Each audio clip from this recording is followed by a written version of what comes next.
Magandang araw po mga kababayan. Welcome po sa Pinilakan Lakbay. Ayan, naway safe po ang lahat. Samahan po ninyo ako, i-update ko po sa pinagpagawa ko pong bagong tahanan po. Dito po sa tabi ng aking tahanan din.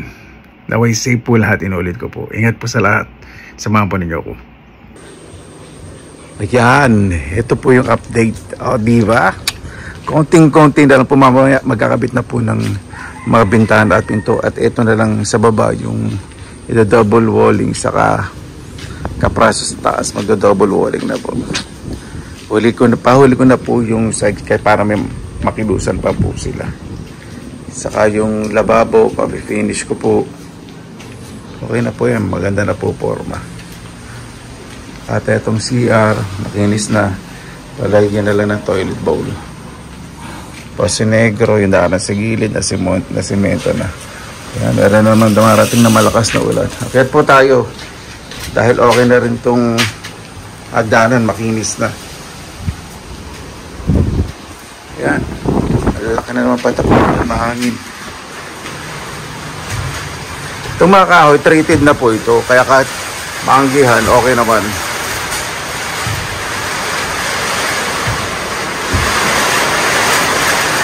Yan, bigyan lumakas ang ulan. Ha?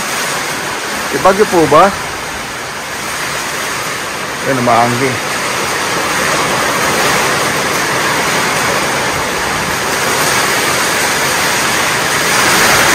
Kasi na sir, nasa taas ng puno. Na sir, baka malaglag na dyan. Lakas ng hangin.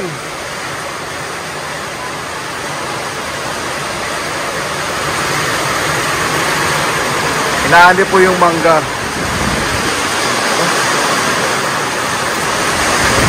Grabe.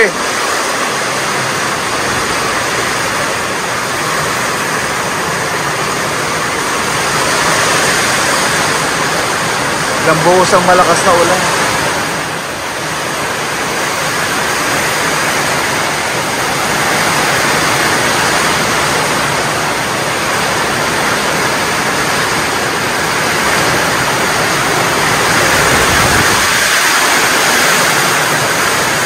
Grabe. Parang bagyo naman to ah.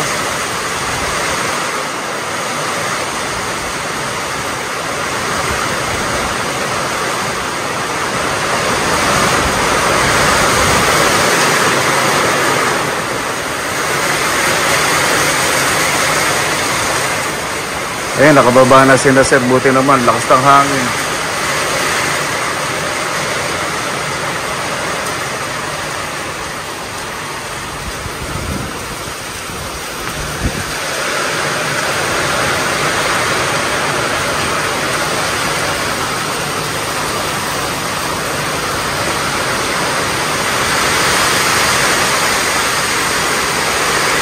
Ito na, pinturahan na po yung labas po yan. Treated na po yan, Hardiplex. Waterproof. Ayan, treated din po yun. Sa bago mag-double walling, papipinturahan ko po yung mga bakal. Ito mga bakal na po yan. Pinturado na po. Pero papinturahan ko ulit para bago magbintana, mas maganda, mas malinis.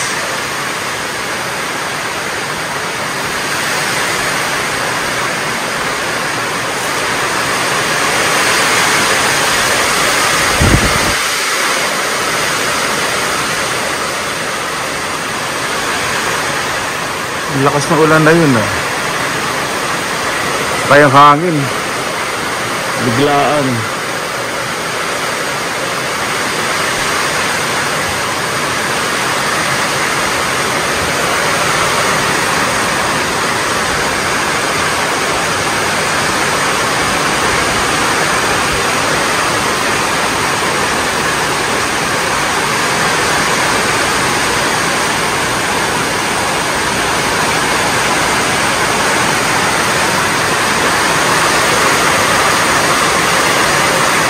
Palalagyan ko na po ito ng frame para hindi delikado. At tapos ko po muna yung bintana para hindi po maanggi sa loob pag gumagawa po yung mga gumagawa rito. Ah, grabe oh.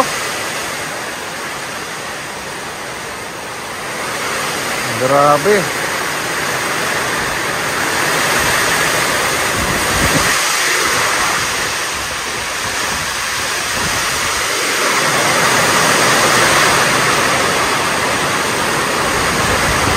Lilipat pa naman ako mga po ng binili ko sa Zambales.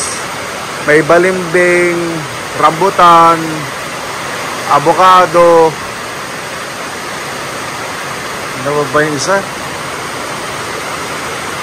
Apat po yun eh.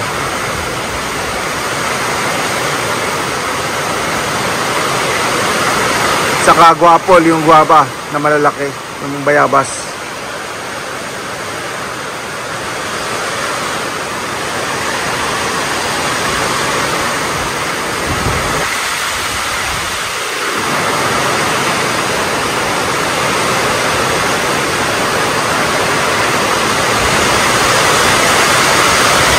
Grabe. Ano ba naman to? Kaya man ako nabalitaan na may bagyo.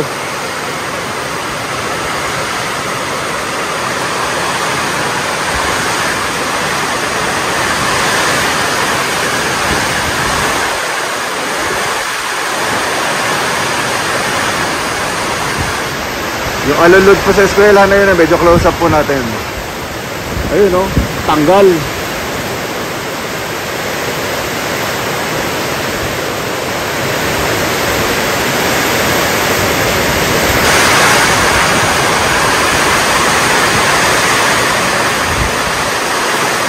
Tindi ng hangin, no? Ito dito, may mga dingding na sa taas.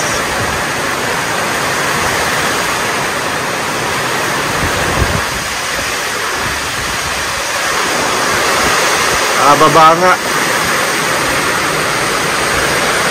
Ay, mahangga dyan, no? Magulas. Kailangan talaga malagyan ng bintana, mamay. Darating na po yung magkakabit ng bintana at pinto, eh. Kailangan makabitan na talaga mamaya.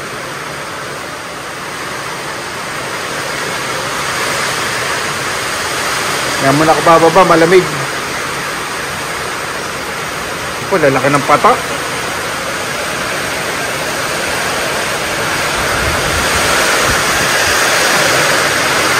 Mangge, mangge.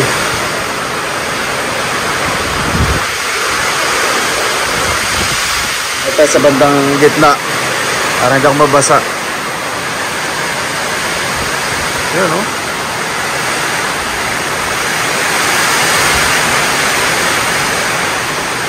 Sa lang sa hangin ito. Maraming mahuli yung isda, yung trap ng isda. Patanga po tawag sa amin nun.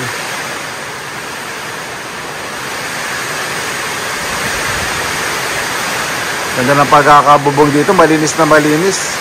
Saka pagkakapintura. Yung mga bagong kabit po ng mga pamakuan po ng double boring. May tapipintura ko po yan. Ganda nitong sahig, oh.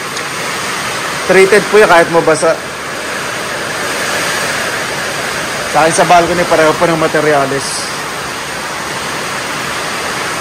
Saka papapahiran ko po yan ng langis, saka sealer, para mas maganda. Lalo na dito sa balcony, syempre exposed. Ganda po, no? Linis ng pagkakagawa. Pati yung pagkakaputol sa gilid. Kumaya tayo.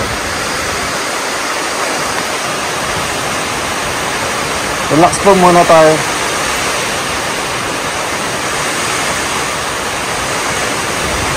Akalungkot. Kalungkot po kasi uwi na ako sa Sabado sa Finland. Ay, nakabilis po ng panahon, ano. Pero babalik po ako dito by November. Ito po ako magpapasko at magbabagong taon. So mas magiging maayos po itong bahay. Yung mga personal touch sa garden, yung basic landscape na ako na lang po. Ayoko masyadong i-modernize yung landscape. Gusto ko po talaga yung maliwala sa mata, low maintenance, maraming gulay, prutas, mga bungang kahoy, mga ibang tropical plants. Saka ito po itong mga sanga nitong baka umahampas sa yero, pababawasan ko. Mas gaganda po itong itong mangga kapag pinutulan po. Mas gaganda po yung tubo niyan.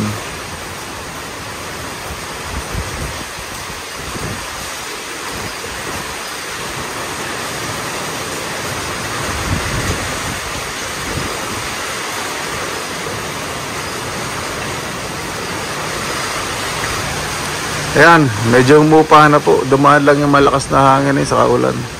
Medyo maliwalas na. Ito naman sa kabila.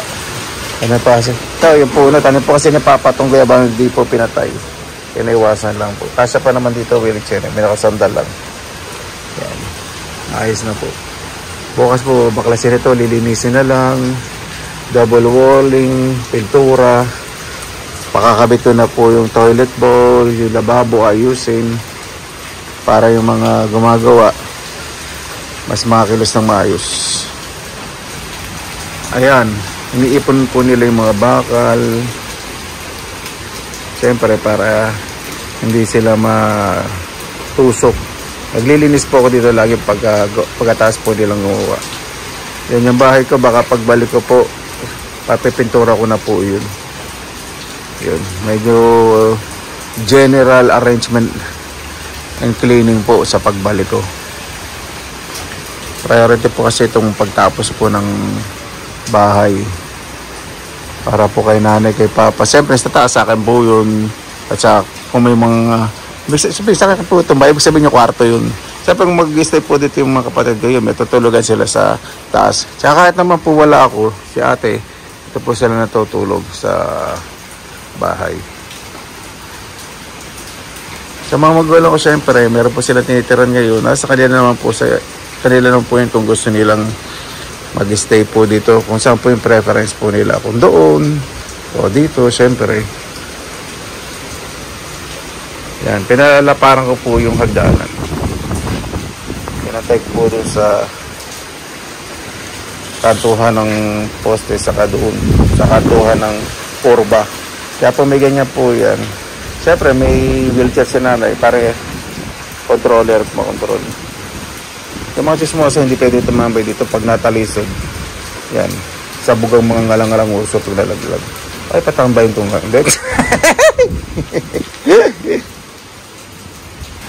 Mamaya po, kapag tumilaw, babawas na po ng mga sanga ng mangga kasi pag umulan, basang-basa po itong terrace. Hindi po maganda. Siyempre, bakal po yung frame.